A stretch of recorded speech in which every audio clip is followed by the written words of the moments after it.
Welcome to a very special edition of the CK Podcast. I'm your host, Leo Biaz, and today we have a very special guest, my co-host, Andy. You can follow him on Instagram, everyday be like Andy, and we are at Chasons in Elk Grove. We're very, very happy to be here. Amazing food, as you guys can see. We got the shrimp, we got the salmon, we got the gumbo, and Yes, obviously sir. the boiling crab, man, and the drinks. Amazing atmosphere. We are very Cheers. appreciative for them to host us here today, talking Celtics versus Warriors, the NBA Finals. Andy, first of all, how excited are you I'm for excited, tomorrow? man. The Celtics are actually my second favorite team. They have Oh, a really okay. good young squad. Obviously, the Kings are my number one, but Right. Celtics my number two. And man, what they've been able to accomplish their first season with their new head coach Ime Udoka has been amazing. Insane. Number one defense in the league. Historical defense. It's crazy, bro. So I'm extremely excited to see what the outcome's going to be. The big question is, will Jayson Tatum rise to being that guy, that Batman that we all believe he can be, right? We'll talk about how much of a difference there is right now between Jayson Tatum and Luka Doncic. There's tiers, there's levels to this, right? We'll get into that. And obviously, final predictions, 6 or 7. Some people will say 5. I don't think so. I honestly think that the Celtics have a real chance. They do. But before we get into all that, man, were you nervous when the Celtics were struggling against the Bucks, and then when they almost gave up the game in Game 7 against the Heat? Ah, man, again, their story is so crazy. I expected the Bucks to pull out and win that game, even without Chris Middleton. And like I said, the Celtics, number one defense, historical defense. To be able to, if you look at their playoff run, they beat the Bucks with Giannis, they beat the Nets with Kyrie and KD, and they just went through the Heat and Jimmy Butler. So. I wouldn't be surprised if they're going They to be able deserve to to pull be out. here, right? They 100%. They deserve to be 100%. here, and I wouldn't be surprised if they are able to pull out, and be able to beat the Warriors. Right, so let's talk about that right now. Some people are saying 5. A lot of people are saying 6. I don't see the Warriors beating the Celtics at a Game 6 at TD Garden. Yet again, they have lost numerous times against the Bucks and against the Heat at home. They're more of Yes. a road Warrior team, Exactly. which is insane to really, watch them thrive under pressure when the bright lights are on them. Marcus Smart has been huge for them. He's the heart and soul of that team. Jayson Tatum is their best player. And then Jaylen Brown, the guy that's not really talked about. But Jaylen Brown, to me, man, local kid, right? Went to Cal Berkeley, down the road. And I just watched a video today on the NBA Instagram page where he literally spoke it into existence that he would be here in San Francisco in a few years, and he's there. He hit massive shots in Game 4 and 5 against the Heat. He really kept in my opinion, the Celtics alive because JT has amazing games when it counts, but there are those games where he needs his teammates to really help him, right? Yeah. So in my opinion, I believe that the Celtics have a true fighting shot against the Warriors. I think the Warriors will win in 7, but I'm giving them 7 games because I respect that defense. If the 100%. Warriors don't play in transition, I tell you what, they're going to have a hard time scoring. Yes. You know what I'm saying? So, what do you think is going to end up in? You going back to Jaylen Brown, there was a lot of talk in the beginning of the season whether they should break up Jaylen Brown Facts. and Jayson Tatum. I think that talk is over now. You know what I for mean? sure. For So sure. now they just gotta continue to build. But their defense, again, going back to that defense, they got 5 starting guys who can guard all 5 positions. Facts. I've never seen that before. Oh, my God. And not only that, they're elite offensively too. You got Jaylen Brown, Jayson Tatum, Marcus Smart, And they have size, right? They do. They actually They're have pretty big. size to rebound, something that the Mavericks really struggled with against the Warriors. But Luka Doncic was extremely out of shape, and they were playing Kleba at the 5, right? Mhm. And Draymond and Looney were having the field day on the glass. And in this series, they got to deal with Robert Williams, with Tice, and with Al Horford, who has been amazing, by the way. Bless his soul, man. That guy is a hell of a basketball player. I love me some Al Horford, man. I know people like to talk about his contract, but when you really break it down, the guy is an amazing, high basketball IQ basketball player. Yeah. I love the guy, man. very religious. I always love how he invokes God into all his post-game interviews. It's really beautiful to see because a lot of people may shy away from it. Maybe, I'm too politically correct, but he don't care because he understands that it's very, very important that he's there because of God. So very important there. I love Al Horford. He's been so critical to their success. So, Brad Stevens moving up in a way, right, from head coach to GM and hiring Udoka, a Popovich disciple, and now he's going up against another Popovich, It's amazing. in Kerr that's from that tree. It's insane, man, and I'm so happy for that guy. I remember when he used to play for the Kings, Bro. right? Like, obviously, latter end of his career, Right. but the guy was always a solid defensive player, and that's the identity of this historical defensive Celtics team, man. So, yeah. Jayson Tatum, real fast. Do you think he's on the same level as Luka Doncic? I've been going back and forth, and I've been, reading a lot of articles and a lot of TV, and sports shows. And in my personal opinion, Jayson Tatum, I think he's on that level. If he's not on that level, I think he's surpassed Luka Doncic. I'm not mad at you, bro.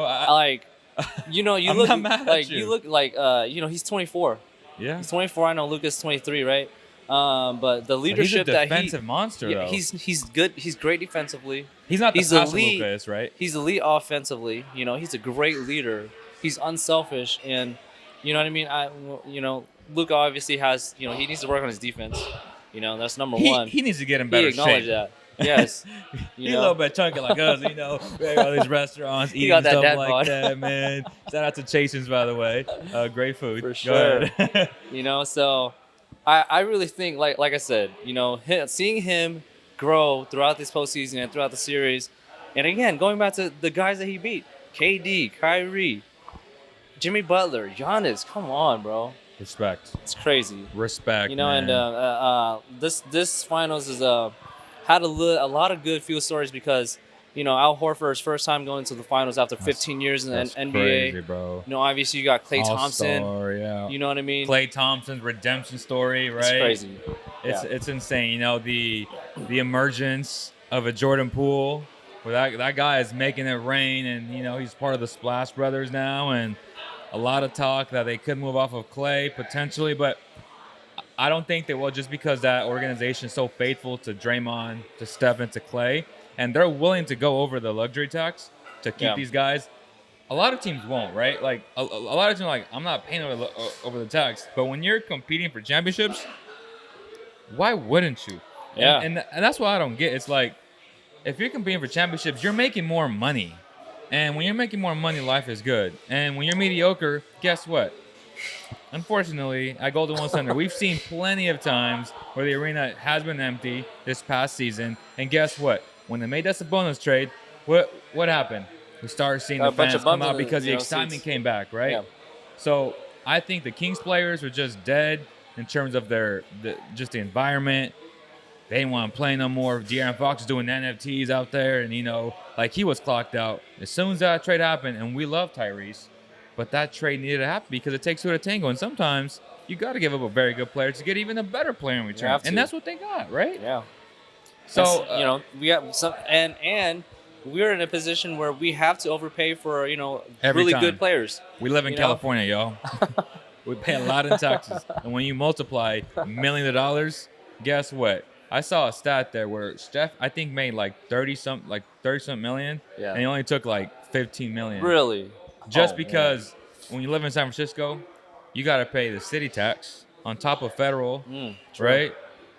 And it's crazy. Obviously, that's not counting endorsements. I'm not counting all the loopholes. That's what they're supposed to take home, right? If you do the math the right way, which is crazy, which is why Andy and I keep talking about when you're in Sacramento, you got to overpay. You have to. You have to. Yeah. Buddy Hield made $23 million a year. You had to overpay him. Like, Joe Harris, Duncan Robinson, all these guys are getting paid over 18. That's what the market is for an elite shooter. Right. You like it or not. Like, your house is worth $500-$600. Even if we don't think it's worth that, that's what the market is. Like, you have to pay market value every single time. And when you're in Sacramento, it's even a bigger incentive to do it because guys don't want to come here. One, because they suck, right? Yeah. Two, because California's expensive. and 3 because it's not LA.